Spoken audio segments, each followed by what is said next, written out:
आईने में अपना चेहरा देखकर सम्राट बुरी तरह शॉक हो चुका था। उसे समझ में नहीं आ रहा था कि उसके साथ ये सब हो क्या रहा है, और आईने में उसकी जगह किसी और इंसान का चेहरा क्यों दिखाई दे रहा है।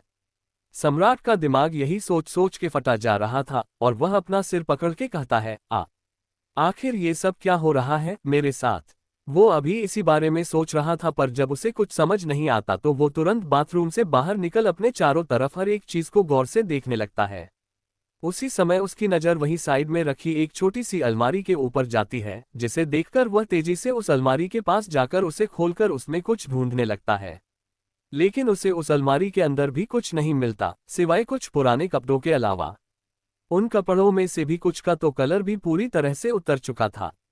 सम्राट उन कपड़ों को अलमारी से निकालकर तेजी से जमीन पे फेंकता जाता है, तभी अलमारी के अंदर से एक पुरानी तस्वीर कपड़ों के साथ उड़ती हुई सीधे जमीन पर गिरती है, जिसे देख सम्राट झुकते हुए उस फोटो को उठाकर कहता है, अब ये किसकी फोटो है?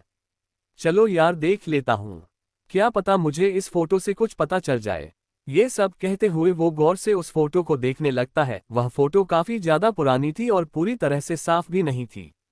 सम्राट को उस फोटो में सिर्फ दो ही लोगों का चेहरा साफ साफ दिखाई दे रहा था। एक जवान औरत जो मुस्कुराते हुए अपनी गोद में एक छोटे से बच्चे को पकड़ी हुई थी, जिसकी उम्र लगभग 25 से 30 साल की होगी, और दूसरा वह छोटा सा बच्चा जिसे उस औरत ने अपनी गोद में पकड़ा हुआ था, जो कुछ कुछ उसके इस चेहरे से मिलता हुआ था। वहीं बाकी के दो लोगों का चेहरा फोटो में कुछ साफ दिखाई नहीं दे रहा था। उस फोटो में एक आदमी के चेहरे का हिस्सा तो पूरी तरह से गायब हो चुका था और वहां पर से फोटो भी हल्की सी फटी हुई थी। वहीं दूसरे आदमी का धुंधला धुंधला चेहरा दिखाई दे रहा था, जिससे उसे पहचानना तक बेहद मुश्किल हो रहा था। काफी देर तक दिखते रहने के बाद भी जब सम्राट को उस फोटो में कुछ भी खास नहीं मिलता, तो वो उस फोटो को गुस्से में जमीन पर पटकते हुए कहता है, अरे ये सब क्या कचरा है यार, इसमें भी मुझे कुछ नहीं पता चला। ये सब कहते हुए सम्राट कसकर अपने सामने की अलमारी पर किक मार देता है, जिससे उसके पांव में चोट लग जाती है और वह अपना पांव पकड़ते हुए कुछ देर तक दर्द के कारण उछलता रहता है और फिर पीठ के बल जमीन पर गिर जाता है। जैसे ही वो जमीन पर गिरा, उसे अपने कानों में कुछ अजीब सी आवाज सुनाई देती है, इनिशिएटिंग सिस्टम इंस्टॉलेशन। जैसे ही सम्राट के कानों में ये आवाज पड़ती है, वो हैरानी और कंफ्यूजन से अपने चारों तरफ देखते हुए कहता है, कौन है यहाँ पर उसे उस कमरे में अपने अलावा कोई और नहीं मिलता। उसका ये सब देखकर अब दिमाग खराब हो रहा था और वो जैसे तैसे उठने की कोशिश करने लगता ही है कि तभी उसके कानों में फिर से एक आवाज पड़ती है, सिस्टम इंस्टॉलिंग 1%, 2%, 3%। और जैसे ही सम्राट यह आवाज एक बार फिर से सुनता है, इस बार सम्राट घबरा जाता है और फिर डरते हुए हकलाकर अपनी चारों तरफ देखते हुए कहता है, देखो तुम जो कोई भी हो, मेरे सामने आ जाओ, मैं तुमसे नहीं डरता। तुम ऐसे अजीब अजीब आवाजें निकाल के मुझे डरा बिल्कुल नहीं सकते। मैं सम्राट। लेकिन वह इससे आगे कुछ कह पाता, अचानक उसे अपने सर में बहुत तेज दर्द महसूस होने लगता है और फिर धीरे धीरे वह दर्द इतना भयानक हो जाता है कि सम्राट कसकर अपना सर पकड़ लेता है और सर पकड़े हुए ही चिल्लाते हुए बेहोश हो जाता है। अगली सुबह खिड़की से सूरज की किरणें धीरे धीरे सम्राट के चेहरे पर पड़ती है, जिसके कारण सम्राट की बंद पलकों में हल्की सी हलचल होती है और वह धीरे धीरे अपनी आंखें खोलते हुए कहता है, कितना भयानक सपना था ये यार। ये सब कहते हुए वो अपने सर पर हाथ रखते हुए धीरे धीरे करके जैसे ही खड़ा होने लगता है, तभी उसे दिखाई देता है वो इस समय जमीन में पड़ा हुआ था और उसके चारों तरफ वही सारी चीजें बिखरी हुई थी जो उसने कुछ देर पहले अपने सपनों में देखी थी। उन सभी चीजों को देखकर सम्राट तुरंत दौड़ते हुए एक बार फिर से आईने के सामने जाकर खड़ा हो जाता है और आईने में अपनी शक्ल देखने लगता है। अपनी शक्ल देखने पर जब उसे अपना चेहरा फिर से वैसा ही दिखाई देता है, तो वह कहता है, यानी मैंने कुछ देर पहले जो सपना देखा वह सपना नहीं हकीकत थी। ये सब कहते हुए उसका गला सूखने लगता है, तभी उसके कानों में एक आवाज पड़ती है, सिस्टम इंस्टॉलेशन कंप्लीटेड। इस आवाज को सुनते ही सम्राट घबरा गया और घबराते हुए ही वो अपने चारों तरफ देखते हुए कहता है, कौन है यहाँ? देखो जो भी है चुपचाप से मेरे सामने आ जाओ, क्योंकि मैं तुम्हारे ऐसे छोटे मोटे पैंतरों से डरने वाला नहीं हूँ। ये सब कहते हुए सम्राट अपने चारों तरफ देख रहा था, तभी उसके कानों में एक बार फिर से वही अजीब सी आवाज पड़ती है, हेलो सम्राट। सम्राट जैसे ही ये दो शब्द हेलो सम्राट सुनता है, उसकी घबराहट और भी बढ़ जाती है और वह एक बार फिर से कहता है, कौन? सम्राट के सवाल करते ही उसके कानों में एक बार फिर से वही आवाज पड़ती है, सम्राट मैं आपका एडवांस सिस्टम, जिसे कुछ ही देर पहले आपके दिमाग में इंस्टॉल किया गया है। जैसे ही सम्राट उसकी कही आखिरी लाइन सुनता है उसको एक गहरा सदमा लगता है और वह उसकी बात खुद में ही बड़बड़ाते हुए कहता है, कुछ ही देर पहले मेरे दिमाग में इंस्टॉल किया गया है। किसी चीज के अपने दिमाग में होने की बात सुनकर ही सम्राट का दिल डर के कारण दहल उठा था और साथ ही उसका पूरा चेहरा सफेद पड़ गया था। वो घबराते हुए कहता है, तुम जो कोई भी हो तुरंत मेरे दिमाग से बाहर निकलो। वो कोई धर्मशाला थोड़ी है कि किसी को भी रहने को दे दी जाए। सम्राट के दिल की फीलिंग्स और उसके चेहरे के भावों उन सभी को वो सिस्टम महसूस कर सकता था और उन सभी को महसूस कर वो उसे शांत करते हुए कहता है, शांत हो जाओ लड़के, मैं तुम्हें कुछ भी नहीं करने वाला। उसकी यह बात सुनते ही सम्राट थोड़ा सा शांत होता है, लेकिन फिर भी वह डरते हुए ही दोबारा सवाल करते हुए कहता है, आखिर तुम कौन हो और मेरे दिमाग में कैसे आए? सम्राट का सवाल सुनकर जो भी चीज उसके दिमाग में थी वह हंसने लगती है और फिर हंसते हुए ही कहती है, लड़के मेरा नाम सिस्टम ऑफ जस्टिस है, लेकिन तुम मुझे मिस्टर जस्टिस के नाम से बुला सकते हो। और जहां तक रही तुम्हारे दिमाग में आने वाली बात, तो तुमने खुद ही मुझसे ये विश मांगी थी, मैंने तो बस उसे पूरा किया है। उसके मुंह से विश की बात सुनकर सम्राट हैरान हो जाता है और वो उसी हैरानी के साथ उससे सवाल करते हुए कहता है, कैसी विश? सम्राट का सवाल सुनकर जस्टिस नाम की वो चीज पहले तो थोड़ा सा हंसती है और फिर सम्राट को जवाब देते हुए कहती है, लड़के याद कर मरने से पहले तूने आखिरी बार क्या कहा था? तुम्हें सब कुछ पता चल जाएगा। उसका ये जवाब सुनकर सम्राट थोड़ा सा कंफ्यूज होता है, लेकिन फिर उसे याद आता है मरने से पहले उसने अपनी माँ को याद करते हुए यही कहा था, काश मैं तुम्हारे लिए कुछ कर पाता, काश मैं ये सब कुछ बदल पाता, काश मैं तुम्हारी सारी इच्छाएं पूरी कर पाता। ये सब कुछ याद आने पर सम्राट उससे सवाल करते हुए कहता है, लेकिन ये सारी चीज तो मैंने उस टूटे हुए स्टैचू के हिस्से को पकड़कर कही थी, उसमें तुम्हारा क्या रोल है? सम्राट का मासूम सा सवाल सुनकर जस्टिस दोबारा हंसने लगता है और फिर उससे कहता है, लड़के तूने जिस स्टैचू को पकड़कर अपनी आखिरी इच्छा कही थी, वो स्टैचू किसी और का नहीं बल्कि मेरे इन्वेंटर मिस्टर निशांत रॉय का था, जिन्होंने कुछ रीजंस की वजह से मुझे इन्वेंट करके उस स्टैचू में सील किया था। और जो कोई भी उस स्टैचू को तोड़कर मुझसे अपनी कोई इच्छा मांगता तो मैं उसकी इच्छा जरूर पूरी करता, इसीलिए मैंने तेरी बॉडी से निकली हुई आत्मा को पकड़कर इस लड़के के शरीर में डाल दिया जहां पर तुझे एक नया जीवन मिला। उसका ये जवाब सुनकर सम्राट हैरान हो गया, लेकिन फिर वो उस पर शक करते हुए कहता है, लेकिन मैं तुम्हारी ये बात सच कैसे मानूं कि तुमने जो कुछ मुझसे कहा वह सब कुछ सच है? सम्राट का सवाल सुनकर द जस्टिस थोड़ा सा हंसता है और फिर हंसते हुए ही कहता है, मुझे पता था तुम ये जरूर मुझसे पूछोगे। और फिर इतना कहकर वह कुछ देर के लिए शांत होता है और फिर कहता है, तो फिर तुम खुद ही इसे देख लो, आखिर तुम्हारे साथ हुआ क्या था? और उसके इतना कहते ही सम्राट को अपने सामने वो सारा दृश्य दिखने लगता है, जब वो अपनी अंतिम सांसें ले रहा था और जब उसने उस स्टैचू को भी तोड़ दिया था। उसी समय सम्राट देखता है कि स्टैचू के अंदर से एक सफेद कलर का धुआं सीधे उसके कान और नाक मुंह के जरिए उसके अंदर चला जाता है, जिसके बाद उसकी आत्मा उसके शरीर से निकलकर तेजी से वहां से गायब हो जाती है। और उसके बाद सम्राट सीधा खुद को इसी कमरे के अंदर पाता है और वो देखता है बिस्तर पर मरे पड़े इंसान के अंदर से उसकी आत्मा निकल रही थी और इस समय वह सफेद धुआं जिसके अंदर सम्राट की आत्मा थी वह सीधे उस शरीर के अंदर प्रवेश कर जाता है। सारी घटनाक्रम को अपनी आंखों के सामने देखकर सम्राट हैरान हो गया था और फिर वो हैरानी के साथ ही कहता है, आखिर यह सब कैसे हो सकता है? ये सब तो नामुमकिन है। उसकी ये बात सुनकर जस्टिस हंसते हुए कहता है, लड़के इस दुनिया में कुछ भी असंभव नहीं है और तुम्हारे साथ जो कुछ हुआ है वो तो तुम अब अपनी आंखों से देख चुके हो।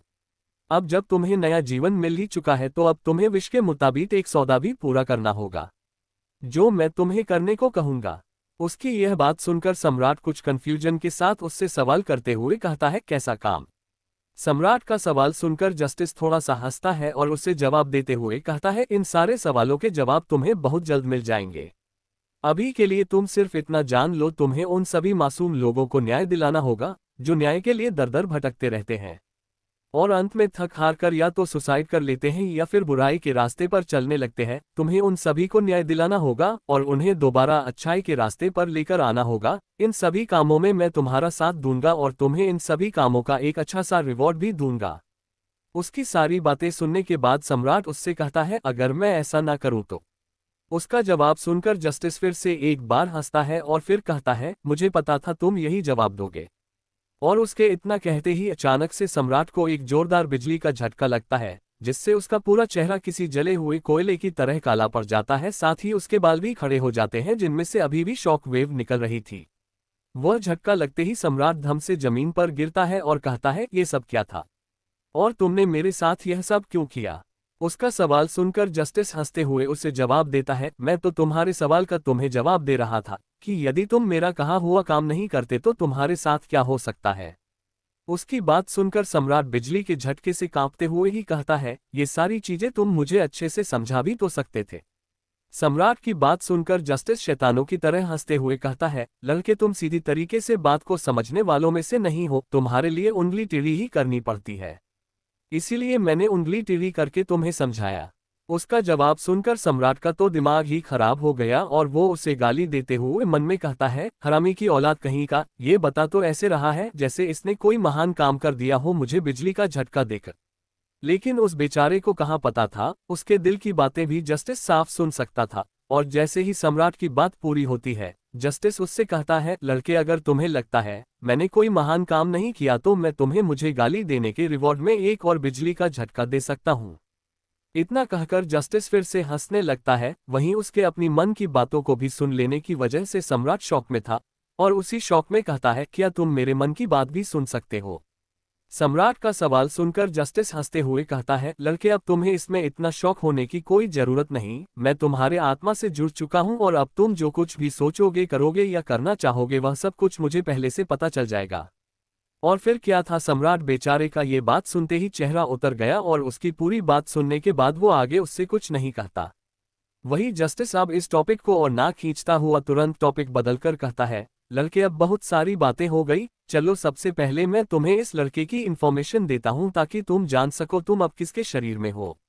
उसकी बात पर सम्राट कुछ नहीं कहता। सम्राट को कुछ ना कहता हुआ देखकर जस्टिस उसे उसकी नई बॉडी की सारी इन्फॉर्मेशन देने लगता है।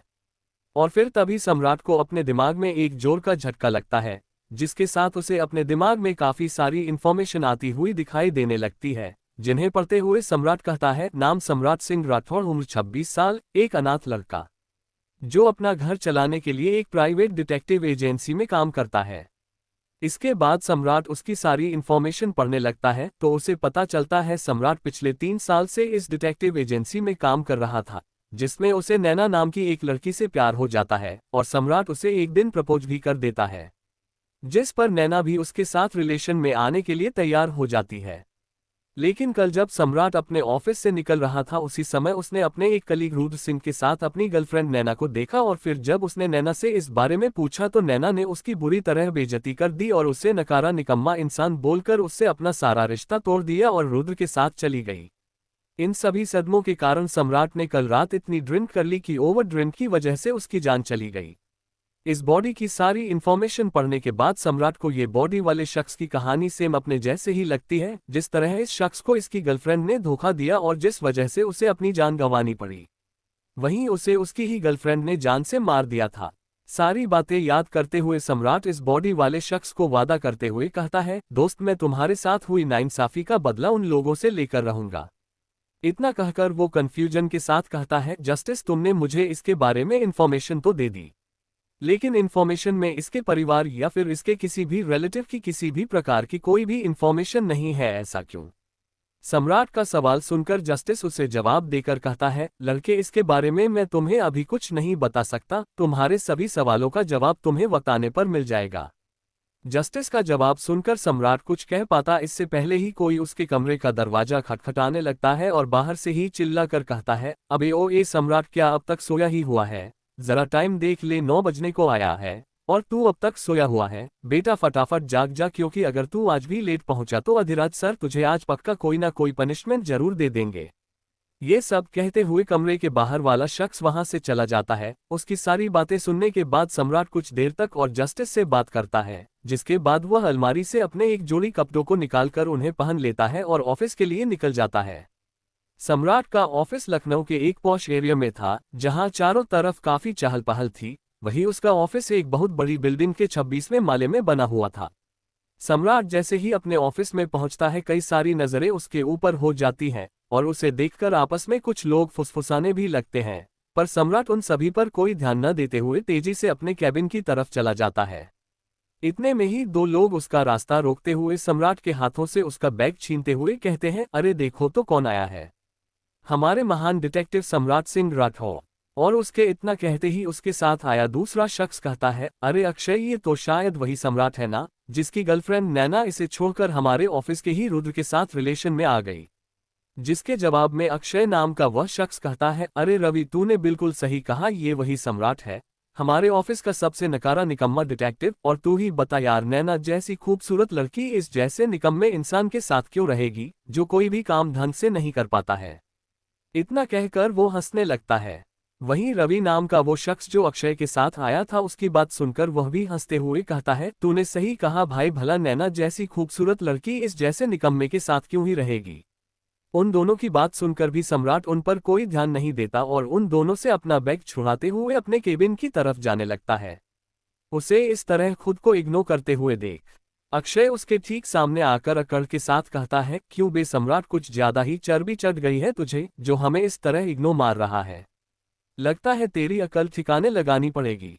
इतना कहकर अक्षय अपने हाथ का एक मुक्का बनाकर सीधा सम्राट के चेहरे पर हमला कर देता है।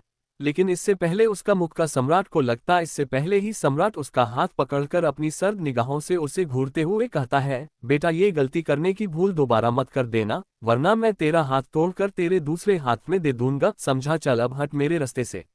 इतना कहकर सम्राट उसे खुद से दूर धकेल देता है। सम्राट के ऐसे धकेले जाने की वजह से अक्षय के ईगो को बड़ा ठेस पहुंचता है और वह एक बार फिर से सम्राट के सामने आकर अपने दांत पीसते हुए कहता है, तेरी इतनी हिम्मत। इतना कहकर वह सम्राट को मारने के लिए अपना हाथ उठाने वाला ही होता है। इतने में ही वहां एक रौबदार आवाज गूंज जाती है, ये सब क्या हो रहा है यहाँ। जैसे ही अक्षय उस आवाज को सुनता है, वो तुरंत अपना हाथ नीचे कर लेता है और सीधा खड़ा हो जाता है। इतने में ही वहां पर 40 से 45 साल का एक अधेड़ उम्र का आदमी पहुंचता है, जिसके चेहरे पर इस समय गुस्से वाले भाव बने हुए थे और फिर वह अपनी गुस्से भरी नजरों से अक्षय और रवि को घूरने लगता है।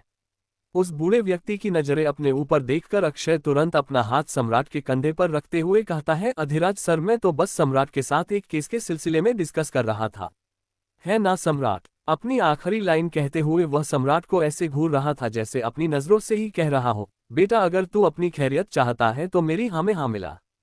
सम्राट उसे पूरी तरह इग्नोर करते हुए उस बूढ़े व्यक्ति की तरफ देखकर अपना सर झुकाकर कहता है, मॉर्निंग अधिराज सर, मैं बस अपने केबिन में जा रहा था और ये लोग मेरा रास्ता रोककर खड़े हो गए और अपनी बकवास करने लग गए। सम्राट की बात सुनकर अधिराज रवि और अक्षय को घूरते हुए देखने लगता है और कहता है, तुम दोनों तुरंत अपने अपने केबिन में जाओ, नहीं तो सम्राट का भी सारा काम मैं तुम दोनों से ही करवाऊंगा। उसकी बात सुनते ही रवि और अक्षय वहां से ऐसे भाग जाते हैं जैसे उनके पीछे किसी ने कोई पागल सांड छोड़ दिया हो। उन दोनों के वहां से जाते ही अधिराज सम्राट की तरफ देखकर कहता है, सम्राट, मैंने तुम्हें 10 बार समझाया है, इन लोगों के मुंह मत लगा करो, अभी तो मैंने तुम्हें बचा लिया, वरना तुम्हारे साथ ये लोग क्या करते ये तुम बहुत अच्छी से जानते हो। उनकी ये बात सुनते ही सम्राट उनसे कहता है, सर, अगर आप अभी कुछ देर में यहाँ पर नहीं आते तो शायद वो दोनों यहाँ पर जमीन पर गिरे दर्द से कराह रहे होते। सम्राट की ये बात सुनते ही अधिराज दंग रह गया, क्योंकि उसने पहली बार सम्राट के मुंह से ऐसा जवाब सुना था। लेकिन फिर वो उसकी बातों पर ज्यादा ध्यान न देते हुए कहता है, सम्राट, जाओ जल्दी से मेरा केबिन साफ कर दो, क्योंकि कुछ ही देर में एसपी राजवीर शेखावत किसी केस के सिलसिले में मुझसे मिलने आने वाले हैं।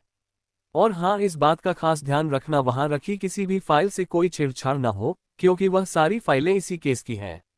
उनकी बात सुनकर सम्राट सिर्फ अपना सर हाँ में हिला देता है और अधिराज के केबिन की तरफ चला जाता है उसे साफ करने के लिए। ये थे अधिराज सिंह, इस डिटेक्टिव एजेंसी के मालिक और यहाँ के हेड डिटेक्टिव। वैसे तो अधिराज अपने स्ट्रिक्ट बिहेवियर के लिए जाने जाते थे, लेकिन उनका बिहेवियर सम्राट के लिए बहुत ही पोलाइट और अच्छा था। 3 साल पहले जब उन्हें सम्राट के बारे में सब कुछ पता चला तो वो उसे अपने ऑफिस में जॉब के लिए ले आए और साथ ही साथ उसे रहने के लिए एक घर भी उन्होंने ही दिया था। अधिराज जी को विश्वास था सम्राट एक ना एक दिन कुछ बड़ा करेगा, लेकिन अब तक सम्राट उनकी हर एक उम्मीदों में नाकाम रहा था। लेकिन फिर भी उन्होंने सम्राट से अपना भरोसा नहीं खोया और आज भी वह सबसे ज्यादा भरोसा उसी पर करते थे। 3 घंटे बाद सम्राट अपने हाथ में एक कॉफी ट्रे लिए अधिराज के केबिन के अंदर जाता है, जहां इस समय उनके साथ एक और अधेड़ उम्र का शख्स बैठा हुआ था जिसने पुलिस की वर्दी पहनी हुई थी। सम्राट उस पुलिस वाले को देखकर ही समझ गया यह एसपी राजवीर शेखावत है। सम्राट को देखते ही अधिराज बिना किसी भाव के सम्राट से कहते हैं, सम्राट, लाओ कॉफी के मग यहाँ पर रख दो। उनकी बात सुनकर सम्राट वो कॉफी का ट्रे उनके सामने के टेबल पर रख देता है। इतने में ही अधिराज जी एक फाइल निकालकर एसपी राजवीर शेखावत को दिखाने ही वाले होते हैं। इतने में ही उस फाइल का किनारा कॉफी के मग से लग जाता है, जिस वजह से उसमें रखी कॉफी पूरी टेबल पर कॉफी बिखर जाती है। ये देखते ही अधिराज तुरंत सम्राट से कहते हैं, सम्राट तुरंत इस फाइल को उठाओ और इस टेबल को साफ कर दो। उनके ये कहते ही सम्राट मरे मन से उस टेबल को साफ करते हुए कहता है, हाय रे मेरी जिंदगी क्या से क्या हो गई, कहाँ मैं राजा महाराजाओं की तरह जीने वाला इंसान आज कैसी जिंदगी जी रहा हूँ। सम्राट यही सब कहते हुए लगातार उस टेबल को साफ कर रहा था। इतने में ही एसपी राजवीर शेखावत कहते हैं, अधिराज क्या तुम्हें उन चैन स्नैचिंग गैंग वालों का कोई क्लू मिला कि ये सब लोग कौन हैं और कहां से अपने प्लान को अंजाम दे रहे हैं और कैसे काम करते हैं। उनका सवाल सुनकर अधिराज एसपी राजवीर शेखावत को जवाब देकर कहते हैं, नहीं राजवीर सर, मैं अभी इसी केस के सिलसिले में उलझा हुआ हूं। मैंने काफी छानबीन की लेकिन उन लोगों के बारे में मुझे कुछ भी पता नहीं चल पाया। वो लोग अपना काम इतनी सफाई से करते हैं कि अपने पीछे एक सबूत तक नहीं छोड़ते। अपनी बात पूरी करने के बाद अधिराज एक फाइल राजवीर शेखावत की तरफ बढ़ाता है। वहीं राजवीर शेखावत तुरंत उस फाइल को लेते हुए उसमें लिखी सारी इन्फॉर्मेशन और जांच की हुई सभी डिटेल्स को बड़ी ही गौर से देखने लगता है। इतने में ही सम्राट की नज़र भी उस फाइल के अंदर लगी पिक्चर्स के ऊपर पड़ती है, जिसमें कई सारे लोगों की गर्दनें कटी हुई थी, जिनसे ताज़ा खून बह रहा था और वो सभी लोग मर चुके थे। सम्राट बड़े ही गौर से उन सभी पिक्चर्स और डिटेल को देख ही रहा था। इतने में ही अधिराज की नज़र सम्राट के ऊपर पड़ती है, जो बड़े ही गौर से उन लोगों की बातों को सुन रहा था। जब अधिराज देखता है कि सम्राट अपना काम पूरा कर चुका है तो वो उसे ऑर्डर देते हुए कहता है, सम्राट अगर तुमने अपना काम पूरा कर लिया है तो यहाँ से जा सकते हो। सम्राट को उनके मुंह से चैन स्नैचिंग के केस के बारे में सुनकर उसे उस केस के बारे में और जानने की उत्सुकता तो हो रही थी, लेकिन वह यहाँ और ज्यादा देर तक रुकने के लिए और कुछ नहीं कर सकता था। इसीलिए ना चाहते हुए भी उसे वहां से बाहर जाना पड़ा। बाहर जाने के बाद सम्राट अपने कामों में लग गया और कुछ ही देर बाद वो देखता है एसपी राजवीर शेखावत अपने साथ अधिराज को लेकर कहीं जा रहा है। ये देखकर वो अपने मन में कहता है, ये लोग अभी इस समय कहाँ जा रहे हैं। लेकिन उसके पास इन सब चीजों के बारे में सोचने का टाइम ही नहीं था। उसके सामने इस समय फाइल्स का ढेर लगा हुआ था, जिसे उसको आज किसी भी हालत में कंप्लीट रीड करके उनकी एक कंक्लूजन फाइल बनानी थी। सम्राट ध्यान से उन सभी फाइल को देखते हुए उसमें लिखे हुए हर एक शब्द को बड़े ही गौर से पढ़ रहा था। असल में ये सारी फाइलें उसी केस से जुड़ी हुई थी जिसके बारे में कुछ ही देर पहले एसपी राजवीर शेखावत और अधिराज आपस में बात कर रहे थे। उन सारी फाइलों को पढ़ने के बाद सम्राट अपने मन में कहता है, मानना पड़ेगा ये चैन स्नैचिंग गैंग के लोग हैं तो बड़े स्किल्ड, क्योंकि इन लोगों ने कहीं पर भी कोई सुराग ही नहीं छोड़ा। खुद से ये सब कहते हुए सम्राट उन सभी फाइल में से कुछ इंपॉर्टेंट चीजों को एक फाइल में लिख देता है जो केस के ब्लूप्रिंट का काम कर सकती थी। सारा काम करते करते सम्राट को शाम हो जाती है और जब वो देखता है कि उसकी छुट्टी का वक्त हो गया है तो वह तुरंत उस फाइल को अधिराज के केबिन में रखकर अपना बैग लेकर तेजी से वहां से बाहर निकल जाता है। बाहर जाते ही उसके दिमाग में एक आवाज गूंजती है, आपका टास्क शुरू होता है। आपको अगले आधे घंटे के अंदर किसी से खुद को प्रपोज करवाना है और आधे घंटे उसके साथ टाइम स्पेंड करना है। सम्राट जैसे ही वो टास्क सुनता है वह हैरान हो जाता है और हैरानी में ही जस्टिस से कहता है, जस्टिस ये कैसा टास्क हुआ भला। जिसके जवाब में जस्टिस हंसते हुए कहता है, लड़के तुम बस ये समझ लो ये एक ट्रायल टास्क है। इतना कहकर जस्टिस हंसने लगता है और आगे कुछ नहीं कहता। जस्टिस का जवाब सुनकर सम्राट उससे कहता है, अगर मैं ये टास्क पूरा ना करूं तो। जिसके जवाब में जस्टिस हंसते हुए कहता है, अगर तुमने ऐसा नहीं किया तो तुम्हें अपने शरीर का एक महत्वपूर्ण अंग खोना पड़ेगा। उसकी बात सुनकर सम्राट उससे कहता है, और वो क्या होने वाला है। जिसके जवाब में जस्टिस हंसते हुए उसे कहता है, लड़के वो अंग कौन सा होगा ये तुम मेरी इस बात से समझ जाओगे। इतना कहकर जस्टिस कुछ देर शांत होता है और फिर सम्राट को आगे कहता है, ये समझ लो अगर तुम टास्क पूरा नहीं करते तो तुम आज के बाद ना तो लड़के होंगे और ना ही कोई लड़की। जस्टिस का ये जवाब सुनकर सम्राट पहले तो हैरान हो जाता है, लेकिन फिर वह तुरंत उसकी बात को नकारते हुए कहता है, ऐसा हो ही नहीं सकता, तुम ऐसा कुछ कर ही नहीं सकते, तुम किसी का जेंडर तो चेंज कर ही नहीं सकते। उसकी यह बात सुनकर जस्टिस हंसते हुए उससे कहता है, अच्छा तुम्हें ऐसा लगता है अगर मैं तुम्हारी आत्मा को किसी और की बॉडी के अंदर डाल सकता हूं तो मैं ये भी कर सकता हूं। इतना कहकर जस्टिस हंसने लगता है और फिर कुछ देर तक हंसने के बाद सम्राट से कहता है, अगर तुम्हें इस बात का यकीन नहीं तो जरा खुद चेक कर लो। और उसके इतना कहते ही सम्राट हैरान और शॉक्ड दोनों हो जाता है और फिर वह तुरंत जेंट्स टॉयलेट में जाकर जैसे ही उसकी बात को कंफर्म करता है उसका चेहरा सफेद पड़ जाता है और फिर वह डरते हुए कहता है, तुम ऐसा कैसे कर सकते हो? जिसके जवाब में जस्टिस बड़े ही नॉर्मल ढंग से उसे जवाब देता है, बड़े आराम से। और अगर तुम चाहते हो कि तुम पूरी जिंदगी ऐसे ही ना रहो तो तुरंत टास्क पूरा करो, तुम्हारे पास अब सिर्फ 25 मिनट है। उसका जवाब सुनते ही सम्राट तेजी से आसपास किसी लड़की को ढूंढने लगता है जिसे वह अपने लुक पर फिदा करके खुद को प्रपोज करने पर मजबूर कर दे। और उसे एक बेहद खूबसूरत लड़की भी मिल जाती है जो इस समय बस स्टॉप पर खड़ी बस का इंतजार कर रही थी। सम्राट उसके पास बड़ी ही अदा से चलता हुआ जाकर उसके बगल में खड़ा हो जाता है और स्टाइल दिखाने लगता है। वहीं वो लड़की सम्राट को पूरी तरह इग्नोर कर देती है और तुरंत अपना चेहरा उससे फेर लेती है।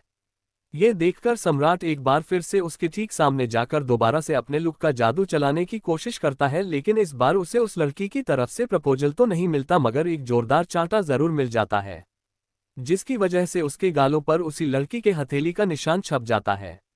और वो लड़की सम्राट को घूरते हुए गुस्से से कहती है, तेरी हिम्मत भी कैसे हुई अकेली लड़की को देखकर उसे छेड़ने की कोशिश करने की? रुक, तुझे तो मैं अभी बताती हूँ।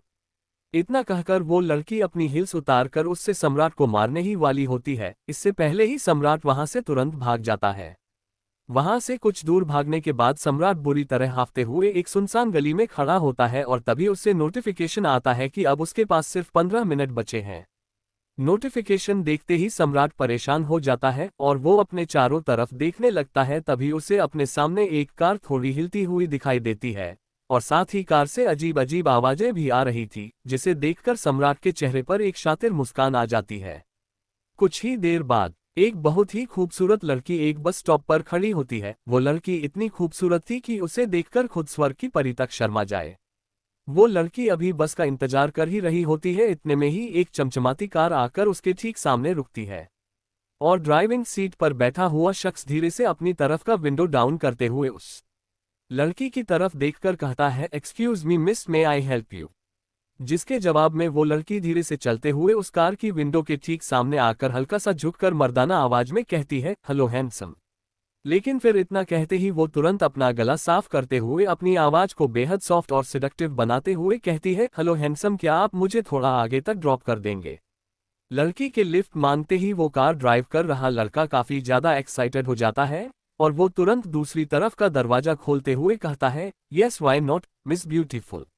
उस लड़के के इतना कहते ही उस लड़की के चेहरे पर बड़ी सी मुस्कान आ जाती है और वो अपने मन में थोड़ा चिढ़ते हुए कहती है, इस जस्टिस के चक्कर में क्या क्या करना पड़ रहा है। दरअसल ये खूबसूरत लड़की कोई और नहीं बल्कि सम्राट था। ये सब कहते हुए सम्राट तुरंत कार की दूसरी तरफ से आकर उस लड़के के ठीक बगल वाली सीट पे बैठ जाता है और अपनी नशीली आंखों से उस लड़के की तरफ देखकर थोड़ा शर्माते हुए कहता है, बेबी क्या अब हम चले? उस लड़की के मुंह से खुद के लिए बेबी सुनते ही उस कार ड्राइव कर रहे लड़के के दिल में तो जैसे तितलियां उड़ने लगती है और वो तुरंत उस खूबसूरत लड़की का हाथ पकड़ते हुए कहता है, जरूर स्वीट हार्ट। इतना कहकर वो कार को तेजी से आगे की तरफ चलाने लगता है। वहीं सम्राट का ध्यान लगातार टास्क टाइमर पर ही बना हुआ था, जिसमें उसे अब अपने टास्क को कंप्लीट करने के लिए सिर्फ 5 मिनट का टाइम ड्यूरेशन ही बाकी दिखाई देता है। ये देखकर सम्राट का चेहरा सफेद पड़ जाता है और डर के कारण वो बुरी तरह से कांपने लग जाता है और टास्क फेल होने पे अपनी आगे होने वाली हालत को सोचकर उसकी आंखों से आंसू आने लगते हैं। वहीं ड्राइव कर रहा लड़का जैसे ही उस खूबसूरत लड़की को रोते हुए देखता है तो वो तुरंत एक जगह किनारे पे अपनी कार लगाकर उस लड़की के करीब जाकर उससे कहता है, स्वीटहार्ट क्या हुआ तुम्हें? तुम अचानक रोने क्यों लगी? जिसके जवाब में वो लड़की रोते हुए ही कहती है, आपको पता है बेबी, मेरा आज तक कोई बॉयफ्रेंड नहीं बना। मैंने जिसे भी पसंद किया उसने मुझे रिजेक्ट कर दिया। वो सारी बातें याद करने पर मेरी आंखों से आंसू आने लग गए। आप इस दुनिया में पहले हो जिसने मुझे स्वीट हार्ट कहा है। इतना कहते हुए वो उसके गले लगकर बुरी तरह रोने लगती है। वहीं उस लड़के को उस लड़की की सारी बातें सुनने के बाद दिल में बड़ी खुशी महसूस होने लगती है और वो उसे खुद से थोड़ा दूर करके उसकी आंखों से आंसू पोंछते हुए कहता है, इट्स ओके स्वीटहार्ट, अब मैं आ गया हूं ना, अब सब ठीक हो जाएगा। जिसके जवाब में वो लड़की शिसकते हुए कहती है, क्या आप सच में मुझसे प्यार करते हैं? जिसके जवाब में वो लड़का कहता है, हाँ स्वीटहार्ट, मैं तुमसे बहुत प्यार करता हूँ, I love you so much. और बस उसका इतना कहना था कि तभी सम्राट के दिमाग में एक आवाज गूंजती है, गेट अ प्रपोजल, टास्क 50% पूरा हुआ, अब आपको बस आधे घंटे तक आपको जिसने प्रपोज किया उस इंसान के साथ रहना होगा। जस्टिस की ये बात सुनते ही सम्राट को जस्टिस पर गुस्सा तो बहुत आता है। लेकिन वो इस बारे में कुछ नहीं कर सकता था, इसलिए वो अगले आधे घंटे तक इस नाटक को करता रहा। इसी दौरान उस लड़के ने उसे ढेर सारी शॉपिंग करवाई, लेकिन सम्राट के लिए ये सब कुछ बेकार था। लेकिन न चाहते हुए भी उसने वो सारी चीज अपने बैग के अंदर रख ली। जैसे ही आधे घंटे बाद उसका टास्क पूरा होता है, वो उस लड़के से अपना हाथ छुड़ाकर उससे दूर जाते हुए कहता है, बेबी काफी देर हो गई है, अब मुझे जाना होगा। उसकी ये बात सुनकर वो लड़का उससे सवाल करते हुए कहता है, हम दोबारा कब मिलने वाले हैं स्वीट हार्ट। उसका सवाल सुनकर सम्राट उससे दूर जाते हुए कहता है, कभी नहीं। इतना कहकर सम्राट तेजी से वहां से दौड़ लगा देता है। वहीं उस लड़की को खुद से ऐसे दूर जाते हुए देखकर वो लड़का भी उसके पीछे भागते हुए जाने लगता है और चिल्लाकर कहता है, बेबी अब मैं तुम्हें खुद से कभी दूर नहीं जाने दूंगा, तुम्हें मुझसे कोई जुदा नहीं कर पाएगा। इतना कहकर वो तेजी से सम्राट का पीछा करने लगता है। वहीं भागते हुए ही सम्राट जब देखता है कि वो लड़का लगातार उसके पीछे पड़ा हुआ है, ये देखकर वो अपने मन में कहता है, धत तेरे की ये क्या हुआ, अब मैं इस मुसीबत से कैसे पीछा छुड़ाऊं। ये सब कहते हुए सम्राट लगातार तेजी से आगे की तरफ भागे जा रहा था। वहीं वो लड़का भी लगातार सम्राट का पीछा किए जा रहा था। इतने में ही सम्राट को एक सुनसान गली दिखाई देती है, जिसमें वो तुरंत घुस जाता है और एक डस्टबिन के पीछे छुप जाता है और तेजी से अपने कपड़े चेंज कर उन्हें अपने बैग के अंदर डाल देता है। फिर वो जल्दी जल्दी अपने चेहरे को साफ करके उसके ऊपर चढ़ा सारा मेकअप निकाल देता है। सारा काम हो जाने के बाद सम्राट तुरंत वहां से खड़ा होकर तेजी से गली से निकलकर दूसरी तरफ भागने लगता है। इतने में ही उसकी टक्कर दूसरी तरफ से भागकर आते हुए एक आदमी से हो जाती है, जिसने अपना चेहरा हल्का सा छुपाया हुआ था। उससे टक्कर होते ही सम्राट का बैग उसके हाथ से छूट जाता है, साथ ही साथ उस आदमी का बैग भी उसके हाथ से छूट जाता है। सम्राट उसको ऐसे अचानक से अपने रास्ते में आया हुआ देख उसे गाली देकर कहता है, तेरी जात का देखकर नहीं चल सकता है अंधे। पर वो आदमी सम्राट से कुछ ना कहते हुए तेजी से अपने बैग को उठाता है और सम्राट से सॉरी बोलकर तेजी से वहां से निकल जाता है। वहीं उसके ऐसा करते ही सम्राट भी अपना बैग लेकर जल्दी जल्दी में वहां से निकल जाता है। लेकिन जल्दबाजी में सम्राट ने इस बात पर ध्यान ही नहीं दिया था कि वो जिस बैग को अपने साथ लेकर आया था, वो बैग तो उस आदमी का था जिससे वो अभी थोड़ी देर पहले टकराया था।